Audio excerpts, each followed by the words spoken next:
The lights get lit here at the Red Bull Ring, and it's pedal to the metal. And it is go, go, go, go, go. Danny Berejnay getting off the line. Very strong indeed. Jarno Opmeer trying to match him toe for toe. Thomas Ronhaar can't unseat him, but Fassi unseats Yildirim, who now drops him behind his teammate Alfie Butcher as they run side by side. A VSC though, straight from the get-go. Let's take a look at what happened. Further back, Ido's out. Josh Ido out of the race. Ruben Pedreño at the very rear of the field, and Wilson Hughes getting caught up in it as well. So right from the blocks, Chris, we've got a VSC.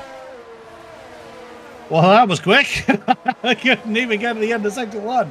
Yeah, three-car pile-up just coming out of Nicky Lauda, Wilson Hughes, Ruben Pedreño and Josh Ido all caught up in that. The Red Bull nose first into the wall and has decided to call it a day after just a single corner. You never want to see it. Was there damage on the Williams and the Alpine? The McLaren and the Alpine? I wouldn't be surprised if they both come into the pits. But yeah, decent start from Ismail Fassi, trying to use those softer tyres to the good. What has happened to Nicholas Longley? He's suddenly dropped down to the field. Has he had a bit of a lag moment, I wonder? The rear starting Ferrari. Is he coming in? Yes, he's missing a segment of his front wing there, but we are racing once more here in Austria. Yeah, Fassi managing to get the move into P3 right at the final corner as well, heading through the final two corners, and now looks to go on the attack of Jarno Opmeer. Now, in the top five, Fassi, the only driver occupying medium tyres, and now manages to escalate his positioning higher than the Flying Dutchman as they head out of turn 3. So Fassi on the attack, going for that initial aggressive strat. Freddie Rasmussen doing the same. He moves up to P6, but has still got to try and usher his way by that of Ulas Yildirim, and Alfie Butcher is making it difficult for him. Look at that, allowing Fassi, or should I say, Yildirim, to hold position and keep the Great Dane at bay. Oh, Freddie Rasmussen got boxed down actually between the two houses, and he's off the road. Oh no, the Great Dane has gone too wide, coming out of Roush and is into the wall. He's still going, but that has absolutely ruined Freddie Rasmussen's race. Well, that is certainly sensational. Fassi, though, is now trying to break down bridges. He is looking to attack Formula Danny Berejnay now in peril as they now hurtle through towards turn 1 now. Nose to tail, nothing separates that front pairing as now Fassi, who is currently the fastest man on track on medium tyres in the top 10, looking to try and usher in a potential P1 spot. Rasmussen retiring here at Austria as now he brings an end to his race, and I'm being alerted as well to the weather by the one Jonah Martins, who has now said to me, and well, certainly looking at the telemetry, we have got potentially a wet race on our hands, light rain due, according to my screen, in 27 minutes time. Here comes Ronhaar on Jarno Opmeer. He's going to put himself in a position to stay to the racing line. He's trying to box in Jarno Opmeer behind Ismail Fassi. Does he manage to do it? Yes, he does. Oh, what a move from the second Dane. Is he going to have a go at Ismail Fassi now? Well, I said there wasn't going to be an awful lot of overtaking, and they've just, right, here, hang on to my insert beverage here, and we'll have a go with this. Fassi has gone ahead of Danny Berejnay. Thomas Ronhaar thought about trying to make a move on the Hungarian as well. Did not come off this time. The top four have completely changed. Despite them being on two separate tyre compounds, Fassi still willing to fight and bring out his very best here in this initial stint, though I'm sure there is more to come. Looks down the inside here once again. Ronhaar following him through, looking to try and build some momentum to potentially unseat here, and he might try it this time. Ronhaar looking to try and utilise Fassi's momentum here to potentially get himself past Danny Berejnay. The front two now together as they head down towards Losh Gold. Fassi's got to go in deep. He does, and now takes the lead of the race here now on lap 11, responding to Berejnay earlier on. It's the Williams now at the front. They've been swapping throughout the course of this race here in the initial stint, whereas we usually see the battling later into the race. We're getting a little bit here right at the very start. Pleasure to watch the race as we now see them come through turn 1. Further back, Thomas Ronhaar back in the wheel tracks this time with Danny Berejnay. Now, I will say this, Berejnay losing momentum off the back of Fassi, and now Ronhaar's going to test him coming up through towards turn 3 this time. Berejnay fishing for a move for the lead once again as they go very tight, certainly to the outwards facing of the curb. Fassi managing to hold on, now going defensive. Here comes Ronhard down the middle. Oh my goodness! 3 wide heading in towards turn 4. Contact made between Fassi and Ronhard. He left it late on the brakes, and I tell you what, a very daring move, but Ronhard's momentum, he was trying to apply it to go 3 wide in an exchange through Slosh Gold. It sort of worked out for him. He's P2 now, coming out of Roshenworth curve, Chris. Here comes Otmere. He's closing in on Beresnay. He was using some overtake. Tries to get alongside the McLaren. It's the outside line of Schloss Gold. Is it going to pay off? He's got the traction where he needs it. Is Beresnay going to attack? No. Beresnay's conceded the position. That is Otmere up into third. Yeah, Beresnay now reduced to fourth. His teammate at Mercedes, Jarno Otmere, now moves into third place. And now, closing up to the back of Fassi. Normal order resumed as far as Jarno's concerned, as he now looks to try and get himself back into a position where he can conserve those tyres once again as they now pirouette down through towards the Red Bull Mobile curve here to close out lap 17 of 36. We're now at the very halfway point here of this Red Bull Ring venture here in PSGL in the closing rounds of this sensational championship. Jarno Otmere, winner of 4 in the last 5 races we have seen in PSGL, now trying to put himself in the position where he can certainly stand and shout checkmate against Thomas Ronhard heading through towards the final half of this series. It has been absolutely illustrious. Simon Weigang now making moves on Wilson Hughes. He's up to 12th as he now looks to try and close the gap on Jed Norgrove in that battle to break into the top 10s.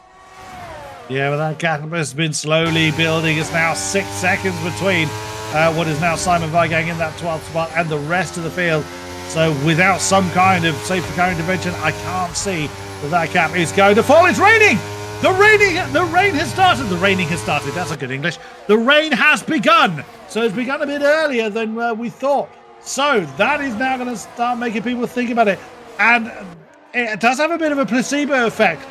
You slide a little bit more. You think it's sliding more. But Benham is in. If you're going wet, that is way too early. Well, obviously, Mercedes can't afford to double stack, so maybe just testing the water with Jake Benham, who is not in the equation at the moment to win the race, though he might be come the end of this stop. Ismail Fassi, who's now looking to try and break out of Thomas Ronhard, as they now look to try and venture out of turn 3. No doubt they're all going to come in this time. Alvaro Caraton, though, going wheel to wheel here with Ismail Fassi, is now the Spaniard. Looks to do battle with the Turk as they now head in towards Slosh Gold, wheel to wheel. DRS open for the Williams.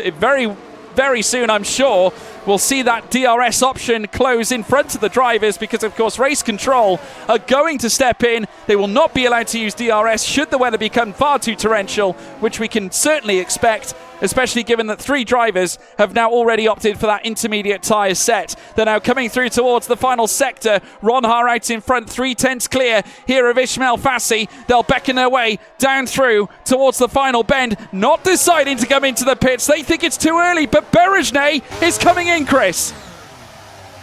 Well, Beresnay is taking his chances. I still think it's a lap early for the intermediate tyres. We've got Benham, Smith and Evans. They're in a position where they've got nothing to lose. They're already outside of the top 10. Also coming in, that was Ruben Pedreño and Jed Norgrove looking at for those intermediate tyres. But of course, the drivers know what the track feels like. We can only guess what's going on. But Fassi has gotten ahead of Ronhard. And Jarno Otmere's still got the best seat in the house for the lead battle. Ronhard's now crept back ahead of Ismail Fassi. Jarno Otmere now in front. Fassi, though, under pressure here from Thomas Ronhard, who, remember, has that penalty. Butcher also looking to ascend as he now looks to go side by side here with Danny Beresnay. But the battle for P2 is raging on. Fassi now under pressure as another Dutchman looks to try and strike an imposition between he and a higher podium place. Wheel to wheel they now stay as they now head in towards Slosh Gold. Outside line here for Ronhard, who goes late on the brakes. Now, as they go side by side, they remain side by side. Coming out of Slosh Gold in towards Roshenworth curve in the wet conditions, the slippery conditions. It's Ronhard who slips on through into P2, and the Sauber Esports talent, who has certainly showed what he's capable of in F1 Esports as well as here in PSGL. 5-second penalty might be against his name, but it has not stopped his direction, or certainly that mental fortitude. He's now chasing after Jarno Otmere. Alfie Butcher is also struggling. He's a second back, so the field's spreading out a bit now in these wet conditions. Other than Alvaro Caraton, the Spaniard, getting the inside line on Danny Beresnay, and that's another position down for the singing Hungarian. Yeah, that was a move he was threatening to do only a lap previous. He tried it in the final sector not too long ago, but it didn't work out. Beresnay, though, still remaining in the wheel tracks. Benham now going side by side with Wilson Hughes. Both of them friends, but nevertheless no friends here in PSGL. As now Jake Benham ascends into P11. Jarno Opmeer still out in front. And Thomas Ronhart, of course, if that 5-second time penalty stays here, Chris, I mean, just looking at the timing screens here right now, this could potentially drop him outside the top 5, maybe even the top 6. The Flying Dutchman is back, and here at the Styrian Mountains, there's a stellar performance on hand here for Jarno Opmeer. 4 in a row, and 5 in his last 6. Jarno Opmeer wins the Austrian Grand Prix and takes victory once again. Grips onto the title that much harder, not quite enough to raise it, but here at this point, he looks the favourite. Ismail Fassi, a stellar P2. Alfie Butcher completes the podium with an awesome day for Haas, concluding with Ulas Yildirim in 4th place, with Williams celebrating 2 drivers in the top 5, with Alvaro Caraton finishing ahead of Thomas Ronhart, who finished in 6th place. What a result for Jarno Opmeer, Chris.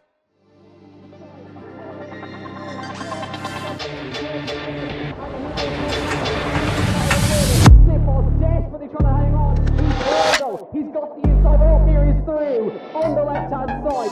Hugs the apex, gets on the power nicely, and that is job done. Jarno Opmeer now to the last couple of corners now. His finest drive, his greatest drive, and he's done it at the Circuit of the Americas. He returns to the top step of the podium. Once again, the GOAT is back. Jarno Opmeer wins the US Grand Prix in a stunning Grand Prix.